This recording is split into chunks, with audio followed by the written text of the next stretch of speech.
Hi, ഞാൻ ആദ്യ. നാം ഈ പ്രപഞ്ചത്തിൽ തനിച്ചാണോ? Are we alone in this universe? നാം ഏവരും ഈ തലക്കെട്ട് ഒരുപാട് കണ്ടിട്ടുള്ളതാണ് അല്ലേ? ഇന്നും ഉത്തരം കിട്ടാത്ത ചോദ്യമാണ്. പ്രശസ്ത ജ്യോതിശാസ്ത്രജ്ഞൻ കാൾ സാഗൻ തന്റെ കോണ്ടാക്ട് എന്ന പുസ്തകത്തിൽ പറയുകയുണ്ടായി, the universe is a pretty big space if it's just as seems like an awful waste of space. അതെ, ഇത്രയും വലിയ ഒരു പ്രപഞ്ചത്തിൽ നമ്മൾ മാത്രമേ ഉള്ളുവെങ്കിൽ അത് വളരെ അത്ഭുതം തന്നെയാണ്. കോടാനുകോടി ഗാലക്സികളുള്ള ഈ പ്രപഞ്ചത്തിലെ ഒരു സാധാരണ ഗാലക്സി മാത്രമാണ് നമ്മുടെ ക്ഷീരപഥം. ഓരോ ഗാലക്സിയിലും കോടാനുകോടി നക്ഷത്രങ്ങളാണുള്ളത്. ക്ഷീരപഥത്തിലെ ഇത്രയധികം നക്ഷത്രങ്ങളിൽ ഒരു സാധാരണ നക്ഷത്രം മാത്രമാണ് നമ്മുടെ സൂര്യൻ. ഭൂമിയോ സൂര്യനെ പരിക്രമണം ചെയ്യുന്ന ഒരു സാധാരണ ഗ്രഹവും. പക്ഷെ ഭൂമിയെ അസാധാരണമാക്കുന്നത് ഇവിടെ ജീവനുണ്ട് എന്നുള്ള വസ്തുതയാണ്. ഇങ്ങനെ എത്രയോ ഗ്രഹങ്ങൾ എത്രയോ നക്ഷത്രങ്ങളെ പരിക്രമണം ചെയ്യുന്നുണ്ടാകും. അവയിൽ ചിലതിലെങ്കിലും ജീവന്റെ തുടിപ്പുമുണ്ടാകാം. അല്ലെങ്കിൽ ചില ഗ്രഹങ്ങളിൽ ജീവൻ നശിച്ചു പോയിട്ടുണ്ടാകാം. അതുമല്ലെങ്കിൽ ഒരുപക്ഷെ ചില ഗ്രഹങ്ങളിൽ ഭാവിയിൽ ജീവൻ ഉത്ഭവിക്കാം. നാം ഇതുവരെ 4000-ൽ പരം അന്യഗ്രഹങ്ങളെ കണ്ടെത്തി കഴിഞ്ഞു. ഭൂമിയിതര ഗ്രഹങ്ങളിൽ ജീവൻ ഉണ്ടാകുമോ എന്നുള്ള സംശയം മനുഷ്യന് ഈ അടുത്ത കാലത്ത് ഉണ്ടായതല്ല. പരിണാമഫലമായി ബോധം അഥവാ കോൺഷ്യസ്നെസ് ഉണ്ടായപ്പോൾ തന്നെ താൻ ജീവിക്കുന്ന പരിസരത്തെക്കുറിച്ച് മനുഷ്യൻ ചിന്തിച്ചു തുടങ്ങി. കാണുന്ന എന്തിനേയും മനസ്സിലാക്കാൻ ശ്രമിച്ചു. ഇതിനിടയിൽ ജീവനെക്കുറിച്ചും പ്രപഞ്ചത്തെക്കുറിച്ചും നമ്മുടെ പൂർവികർ മനസ്സിലാക്കാൻ ശ്രമിക്കുകയും ചെയ്തു. പ്രപഞ്ചത്തിൽ മറ്റിടങ്ങളിൽ ജീവൻ ഉണ്ടാകുമോ എന്നുള്ള സംശയം അന്നേ തുടങ്ങിയിട്ടുണ്ടാകും. അവർ മനസ്സിലാക്കിയ പ്രപഞ്ചം പക്ഷെ വളരെ ചെറുതായിരുന്നു. കോസ്മിക് പ്ലൂറലിസം അഥവാ പ്രാപഞ്ചിക അനേകത്വം എന്നത് ഭൂമി പോലെ വിവിധ ഗ്രഹങ്ങളുണ്ട് എന്നുള്ള തത്വശാസ്ത്രപരമായ വിശ്വാസമാണ്. ചരിത്രത്തിലേക്ക് കണ്ണോടിച്ചാൽ ഈ വിശ്വാസം പലയിടങ്ങളിൽ രേഖപ്പെടുത്തിയിട്ടുള്ളതായി കാണാം. ഏറ്റവും പുരാതനമായ റെക്കോർഡുള്ളത് ജൈനമത ഗ്രന്ഥങ്ങളിലാണ്. ഇതരഗ്രഹ ജീവികൾ ഭൂമി സന്ദർശിച്ചതായി അതിൽ വിശദീകരിക്കപ്പെട്ടിട്ടുണ്ട്. 200 AD ജീവിച്ചിരുന്ന ആക്ഷേപ സാഹിത്യകാരൻ ലൂസിയൻ ഓഫ് സമോസാറ്റയുടെ വേറ ഹിസ്റ്റോറിയ, അതായത് ദ ട്രൂ ഹിസ്റ്ററി എന്ന പുസ്തകത്തിൽ ചന്ദ്രനിലും സൂര്യനിലും ഉള്ള ജീവികളെക്കുറിച്ചും അവർ തമ്മിലുള്ള യുദ്ധത്തെക്കുറിച്ചും എഴുതിയിരിക്കുന്നു. കഥയുടെ പേര് ട്രൂ ഹിസ്റ്ററി എന്നാണെങ്കിലും അത് നടന്നിട്ടില്ലാത്ത വെച്ചുകെട്ടിയ കഥയാണെന്ന് പുസ്തകത്തിന്റെ തുടക്കത്തിൽ പറഞ്ഞിട്ടുണ്ട്.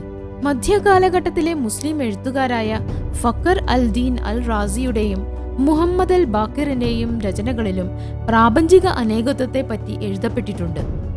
നിക്കോളസ് കോപ്പർനിക്കസിന്റെ സൗരകേന്ദ്ര സിദ്ധാന്തം വിപ്ലവമായതോടെയും ഗലീലിയോ ഗലീലി ടെലസ്കോപ്പ് കണ്ടുപിടിച്ചതോടെയും പുരാണങ്ങളിലും പുരാണകഥകളിലും മാത്രം ഒതുങ്ങി നിന്നിരുന്ന കോസ്മിക് പ്ലൂറലിസം എന്ന തത്വശാസ്ത്രം ആധുനിക ശാസ്ത്രം ഏറ്റെടുത്തു. 1700-കളിലെ ആദ്യകാല സയൻസ് ഫിക്ഷൻ കഥയായ വോൾട്ടേറിന്റെ മൈക്രോമെഗാസ് എന്ന ചെറുകഥയിൽ സിറിയസ് എന്ന നക്ഷത്രത്തെ പരിക്രമണം ചെയ്യുന്ന ഒരു ഗ്രഹത്തിലെ ശാസ്ത്രജ്ഞനാണ് നായകൻ. 37 കിലോമീറ്റർ ഉയരമുള്ള ഇദ്ദേഹം തന്റെ ഗ്രഹത്തിൽ നിന്നും വിലക്ക് കിട്ടി പ്രപഞ്ചസഞ്ചാരം നടത്തി ശനിയിൽ എത്തിപ്പെടുന്നതും അവിടെ 6000 അടി ഉയരമുള്ള ഒരു ബുദ്ധിജീവിയുമായി കൂട്ടുകൂടുന്നതും രണ്ടുപേരും കൂടി ഭൂമി സന്ദർശിച്ച് മനുഷ്യരെക്കുറിച്ചും മനുഷ്യരുടെ വിചിത്രമായ വിശ്വാസങ്ങളെക്കുറിച്ചും പഠിക്കുന്നതാണ് കഥയുടെ സാരാംശം. H.G. വെൽസിന്റെ 1898-ലെ പ്രശസ്ത സയൻസ് ഫിക്ഷൻ നോവലായ ദ വാർ ഓഫ് ദ വേൾഡ്സിൽ ചൊവ്വാഗ്രഹത്തിലെ നിവാസികളായ മാർഷ്യൻസ് അവരുടെ ഗ്രഹത്തിലെ ഉപാധികൾ കുറയുന്നതുമൂലം ഭൂമിയെ കൈയടക്കാൻ വരികയും ഭൂമിയിലെ ജീവജാലങ്ങളെ ആക്രമിക്കുകയും ചെയ്യുന്നു. റേഡിയോ പ്രക്ഷേപണങ്ങളായും സിനിമയായുമൊക്കെ ഈ കഥയുടെ പല ആഖ്യാനങ്ങളുമുണ്ട്. 2005-ലെ സ്റ്റീവൻ സ്പിൽബർഗിന്റെ വാർ ഓഫ് ദ വേൾഡ്സ് എന്ന സിനിമ ഒരു ഉദാഹരണം മാത്രം. എത്രയോ സയൻസ് ഫിക്ഷൻ നോവലുകളിലും സിനിമകളിലും അന്യഗ്രഹ ജീവികൾ കഥാപാത്രങ്ങളാണ്. അവയിൽ പലതും നമ്മൾ വായിച്ചിട്ടും കണ്ടിട്ടുമുണ്ട്.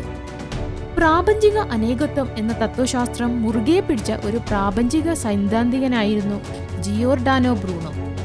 കോപ്പർനിക്കസിന്റെ സൗരകേന്ദ്ര സിദ്ധാന്തം അനുകൂലിച്ചിരുന്ന അദ്ദേഹം പ്രപഞ്ചം അനന്തമാണെന്നും നമ്മൾ രാത്രി കാണുന്ന നക്ഷത്രങ്ങളെല്ലാം വളരെ ദൂരെയുള്ള സൂര്യനുകളാണെന്നും ഭൂമിയെ പോലുള്ള ഗ്രഹങ്ങൾ ഈ നക്ഷത്രങ്ങളെ പരിക്രമണം ചെയ്യുന്നുണ്ടാകാമെന്നും പ്രസ്താവിച്ചു. ഇത്തരം പ്രസ്താവനകൾ പലരിലും നീരസമുണ്ടാക്കി. ദൈവനിന്ദ കാണിച്ചു എന്ന് മുദ്രകുത്തി അദ്ദേഹത്തെ അവർ കാരാഗ്രഹത്തിലടക്കുകയും പിന്നീട് അദ്ദേഹത്തെ അവർ തീ തീ കൊളുത്തി കൊല്ലുകയും ചെയ്തു. ശാസ്ത്രത്തിനു വേണ്ടി ജീവൻ ബലികൊടുത്ത അദ്ദേഹത്തിന്റെ പേരിലാണ് ചന്ദ്രന്റെ വിദൂരതയിലുള്ള 22 കിലോമീറ്റർ വ്യാസമുള്ള ഗർത്തം അറിയപ്പെടുന്നത്. യുറേനസ് എന്ന ഗ്രഹവും അതിനെ പരിക്രമണം ചെയ്യുന്ന 2 ഉപഗ്രഹങ്ങളും കൂടാതെ ഇൻഫ്രാറെഡ് തരംഗങ്ങളും കണ്ടുപിടിച്ച 18-ാം നൂറ്റാണ്ടിൽ ജീവിച്ചിരുന്ന പ്രശസ്ത ജ്യോതിശാസ്ത്രജ്ഞനായിരുന്നു വില്യം ഹോഷൽ. അദ്ദേഹം സൂര്യനിൽ ജീവജാലങ്ങൾ ഉണ്ടെന്ന് വിശ്വസിച്ചിരുന്നു. സൂര്യൻ തണുത്ത, ഇരുണ്ട, ഉറച്ച പ്രതലമുള്ള ഗോളമാണെന്നും അതിനു മുകളിലുള്ള തിളങ്ങുന്ന ഭാഗത്തിൽ നിന്നും അതിനെ സംരക്ഷിക്കുന്നത് വളരെ കട്ടിയുള്ള മേഘമേലാപ്പാണെന്നുമാണ് അദ്ദേഹം വിശ്വസിച്ചിരുന്നത്. 18-ാം നൂറ്റാണ്ടിൽ സൂര്യനെക്കുറിച്ചുള്ള അറിവ് പരിമിതമായതിനാൽ ഇത്തരം വിശ്വാസങ്ങൾ പല ശാസ്ത്രജ്ഞന്മാർക്കും ഉണ്ടായിരുന്നു. ഇങ്ങനെ പല എഴുത്തുകാരും ഭൂമിയിതര ജീവികളുണ്ടെന്ന് വിശ്വസിച്ചു പോന്നു. ശാസ്ത്രത്തിന് പക്ഷേ വേണ്ടത് തെളിവുകളാണ്. പരീക്ഷിക്കാൻ പറ്റുന്ന അനുമാനമുണ്ടെങ്കിൽ അതിനെ പരീക്ഷിക്കുക എന്നതാണ് ശാസ്ത്രരീതി. അന്യഗ്രഹ ജീവികൾക്കായുള്ള തിരച്ചിൽ ആരംഭിക്കുന്നത് 1894-ൽ ചൊവ്വയുടെ സ്പെക്ട്രോസ്കോപ്പിക് വിശകലനത്തിലൂടെയാണ്. ചൊവ്വയിൽ വെള്ളവും ഓക്സിജനും ഇല്ല എന്നാണ് വില്യം വാലേസ് ക്യാമ്പൽ അതിലൂടെ കണ്ടെത്തിയത്. ടെലസ്കോപ്പിലൂടെ നോക്കുമ്പോൾ ചൊവ്വയുടെ ഉപരിതലത്തിൽ തോടുപോലെ തോന്നിപ്പിക്കുന്ന ദൃശ്യം കണ്ട് പെർസിവൽ ലോവൽ എന്ന ജ്യോതിശാസ്ത്രജ്ഞൻ അവിടെ ജീവനുണ്ടാകാമെന്ന് ഊഹിച്ചു.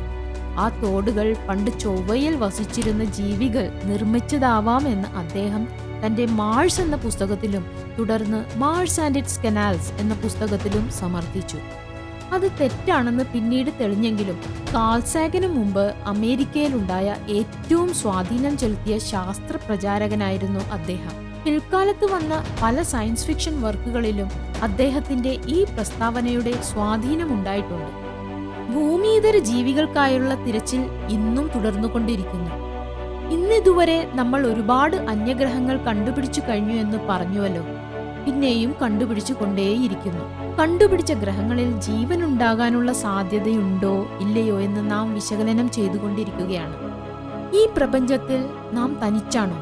തിരച്ചിലിവിടെ തീരുന്നില്ല. ഇനിയുമുണ്ട് ഒരുപാട് കാര്യങ്ങൾ പറയാൻ. ഇതിന്റെ തുടർന്നുള്ള വീഡിയോവുമായി വീണ്ടും കാണാം. നമസ്കാരം.